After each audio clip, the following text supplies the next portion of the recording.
Hi Mark, this is Verna and my number is 37. The title is The New Bionics That Let Us Run, Climb, and Dance. And I'm a junior. Hugh, Herr, The New Bionics That Let Us Run, Climb, and Dance. TED 2014. 90 minutes. Filmed March 2014. Looking deeply inside nature, through the magnifying glass of science, designers extract principles, process, and materials that are forming the very basis of design methodology. From synthetic constructs that resemble biological materials to computational methods that emulate natural process. Nature is driving design. Design is also driving nature. In realms of genetics, regenerative medicines, and synthetic biology, designers are growing novel technologies not foreseen or anticipated by nature. Bionics explore the interplay between biology and design. As you can see, my legs are bionics. Today, I will let human stories of bionics integration. How electromechanics attached to the body and implanted inside the body are beginning to bridge the gap between disability and ability, between human limitation and human potential. Bionics has defined my physicality. In 1982, both of my legs were amputated due to the issue damage from frostbite incurred during the mountain climbing accident. At that time, I didn't view my body as broken. I reasoned that a human being can never be broken. Technology is broken. Technology is inadequate. This simple but powerful idea was a call to arms, to advance technology for elimination of my own disability, and ultimately, the disability of others. I've gained my developing specialized limbs that allows me to return to the vertical world of rock and ice climbing. I quickly realized that the artificial part of my body is malleable, able to take on any form, any function, a blank slate for which to create, perhaps structures that could extend beyond biological capability. I made my height adjustable. I could be as short as 5 feet or as tall as I like. Laughter. So when I was feeling bad about myself, insecure, I would jack my height up. Laughter. But when I was feeling confident and swift, I would knock my height down a notch just to give the competition a chance. Laughter. Applause.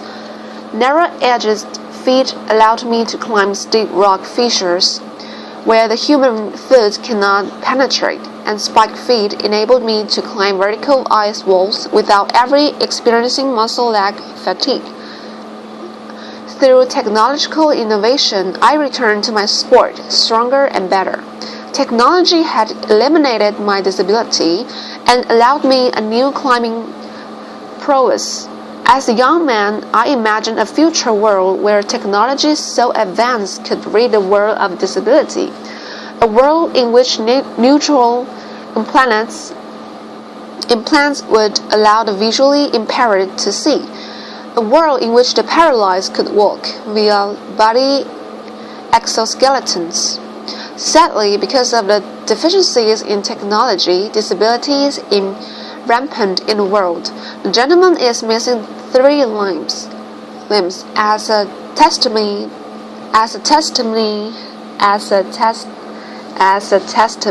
to current technology.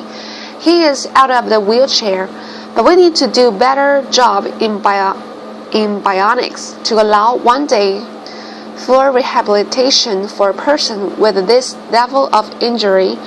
At the MIT Media Lab, we have established the Center for Extreme Bionics. The mission of the center is to put forth fundamental science and technological capability that will allow the biomechatronic and regenerative repair of humans across a broad range of brain and body disabilities. Today I'm going to tell you how my legs function, how they work, as a case in point for the center. Now, I made sure to shake my legs last night because I knew I'm showing them off. Laughter. Bionics entails the engineering of extreme interfaces. There's three extreme interfaces in my bionic limbs. Mechanical, how my limbs are attached to my biological body. Dynamic, how they move like flesh and bone. And electrical, how they communicate with my nervous system. I'll begin with mechanical interface. In the area of design, we still do not understand how to attach devices to the body mechanically. It's extraordinary to me that in this day and age, one of the most mature, oldest technologies in the human timeline, the shoe, still gives us blisters. How can this be? We have no idea how to attach things to our bodies. This is the beautifully lyrical design work of Professor Neri Oxman at the MIT Media Lab, showing specially varying exoskeletal impedance.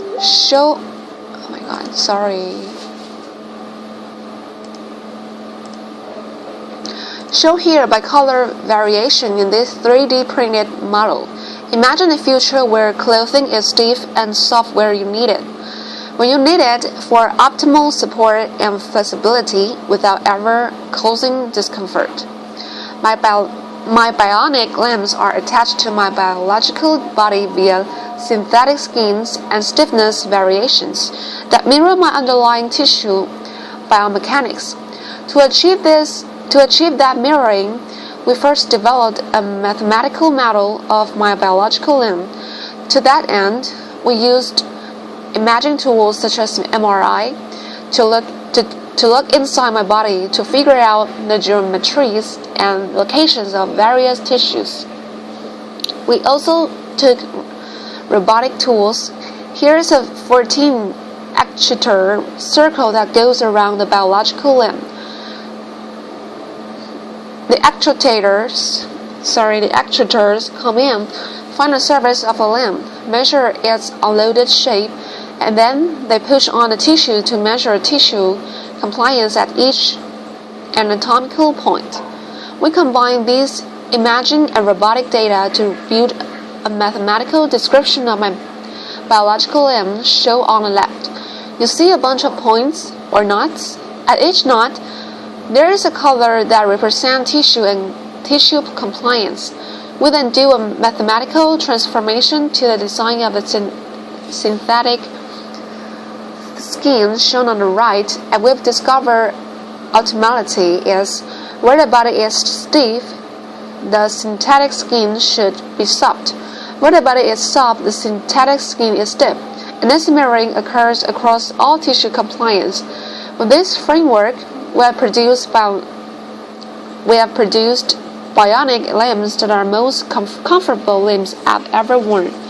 Clearly, in the future, our clothing, our shoes, our braces, our prostheses will no longer be designed and manufactured using artisan strategies, but rather data-driven, quantitative frameworks. In the future, our shoes will no longer give us blisters. We are also embedding sensing and smart materials into synthetic skins. This is a material developed by SRI International California under electrostatic effect. It changes stiffness, so under zero voltage, the material is compliant. It's floppy like paper. Then a button pushed, a voltage is applied, and it becomes stiff as a board. Tapping sounds. We embed this material into the synthetic skin that attaches my bionic limb to my biological body. When I walk here, it's no voltage. My interface is so soft and compliant that button pushed voltage is applied, and its stiffness and its difference offers me a greater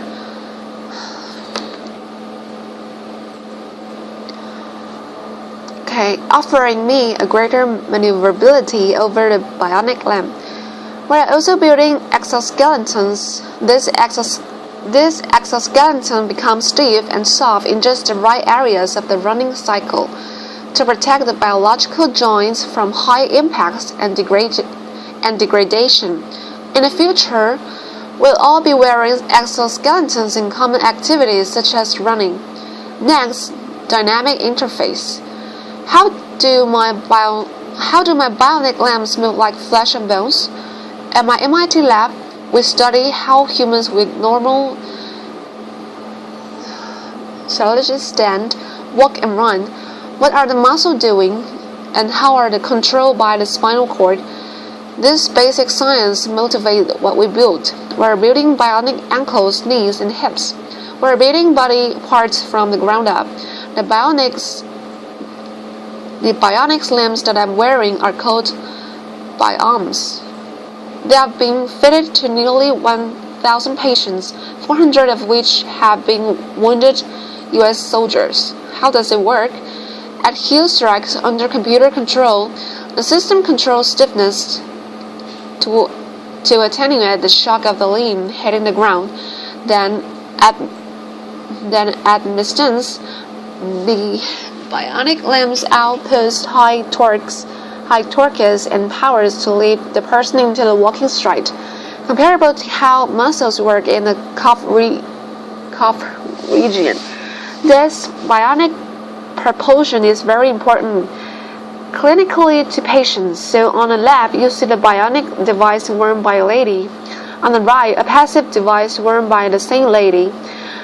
That fails to evaluate normal muscle function, enabling her to do something everyone should be able to do: go up and down their steps at homes. Bionics are also allows for extraordinary athletic feats. Here's a gentleman running up a rocky pathway. This is Stephen Martin, not a comedian, who lost his legs in a bomb blast in Afghanistan. We're also building exoskeleton structure using these same principles, such as that wrap around the biological limb. This gentleman does not have any leg condition or any disability. He has a normal physiology, so these exoskeletons are applying muscles like torques and powers, so that his own muscles need not apply those torques and powers. This is the first exoskeleton in the history that actually augments human walking and significantly reduces metabolic cost. It's so profound in its argumentation that when a normal, healthy person wears this device for 40 minutes and then takes it off, their own biological legs feel ridiculously heavy and awkward. We're beginning the age in which machines attached to our bodies will make us stronger and faster and more efficient. Moving on to electrical interface, how do my bionic limbs communicate with my nervous system? Across my residual limbs are electrodes that measure the electrical pulse of my muscles. That's communicated to the bionic limb. So when I think about moving my phantom limb, the robot tracks those movement desires. This diagram shows fundamentally how the bionic limb is controlled.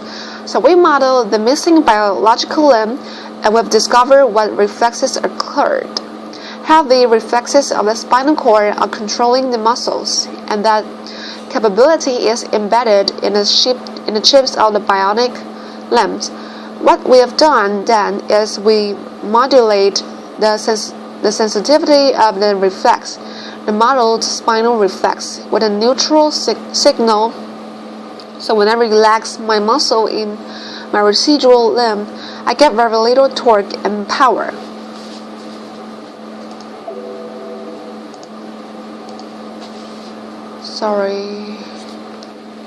I get very little torque and top power.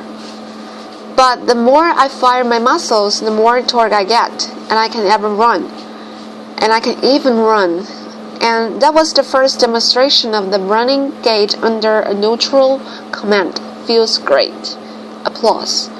We want to go a step further. We want to actually close the loop between a human and a bionic external limb. We're doing experiments where we're growing nerves, transect nerves through channels or microchannel arrays. Or the other side of the channel, the nerves then attach to cells, skin cells, and muscle cells. In the motor channels, we can sense how the person wishes to move. That can be sent out wirelessly to the bionic limb.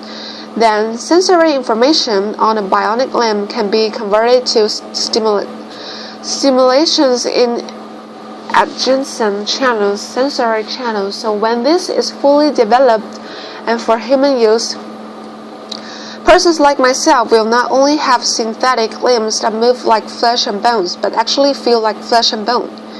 This video shows Lisa Mallet shortly after being fitted with 2 bionic limbs. Indeed, bionics is making a profound differences in people's lives. Video, Lisa Mallet.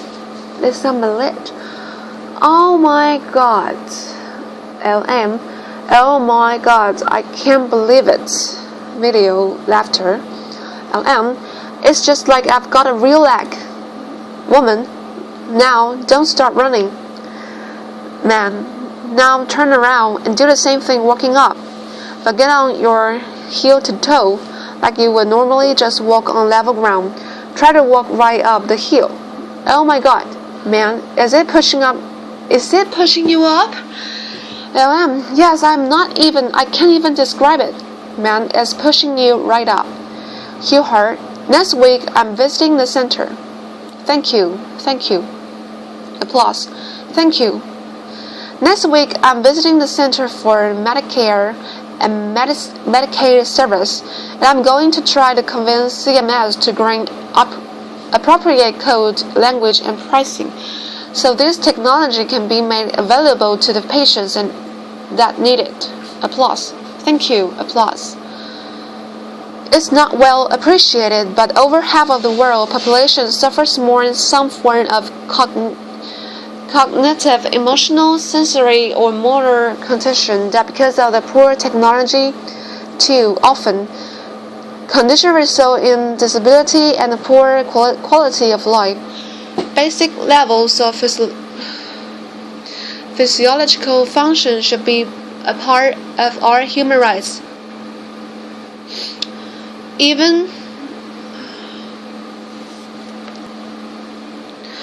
Every person should have the right to live life without disability if they so choose. The right to live life without severe depression. The right to see a loved one in the case of seeing impaired. Or the right to walk or to dance in the case of limb paralysis or limb amputation. As a society, we can achieve these human rights if we accept the proposition that humans are not disabled. A person can never be broken.